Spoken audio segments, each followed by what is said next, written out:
Nakatanggap ang SMNI ng award! Anong klaseng award ba yan? Qualified ba talaga sila? SMNI? Ano nga ba ito? At anong meron dito? Tara, talakayan natin yan. Ang SMNI o Sunshine Media Network International, nakilala rin bilang Suara Sub Media Corporation o SSMC, ay isang radio and television broadcasting station sa pamumuno ni Apollo C. Quiboloy na may wanted poster sa website ng US Federal Bureau of Investigation, kaugnay ng pagkakasangkot nito sa umano'y labor trafficking, sex trafficking, cash smuggling at iba pang krimen. Natanggap nilang award galing sa Asia Pacific Luminaire Awards bilang isang Outstanding Broadcast Company for Ethical Journalism.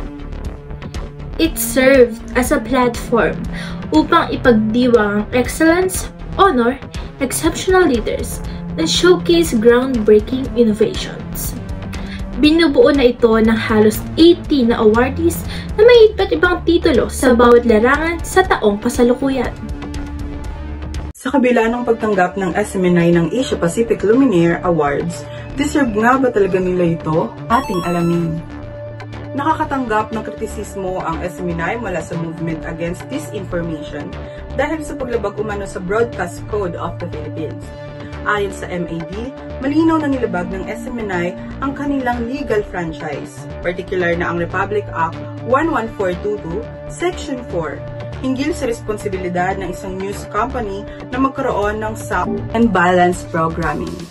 Ang mga clip ng mga ulat ng SMNI News sa CPP-NPA ay ibinabahagi sa isang network of pages and accounts na nagbibigay katwiran sa pagbabrand sa mga aktivista at kritiko ng gobyerno bilang mga terorista.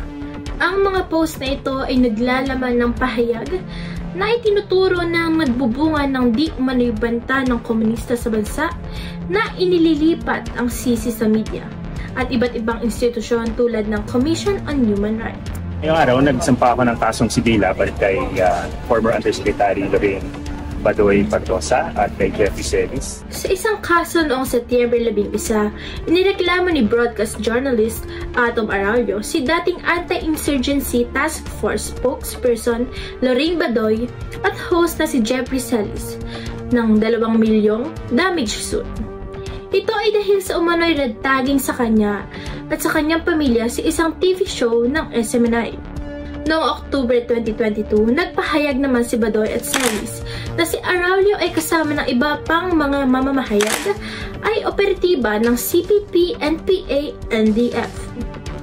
Ang mga journalist ay may kapangyarihan na maimpluwensyahan kung ano ang dapat paniwalaan ng lipunan at bilang resulta ay nagbibigay ng layunin ng impormasyon na nagpahihintulot sa lipunan na bigyang kahulugan kung ano ang sinasabi at ginagawa gamit ang kanilang sariling panghuhusga. Mayroon rin silang responsibilidad sa lipunan na magbigay ng totoo, balanse, makatotohanan at layunin na impormasyon habang umiiwas sa mga kasalungat ng interes at isinasaalang-alang ang privacy ng lipunan.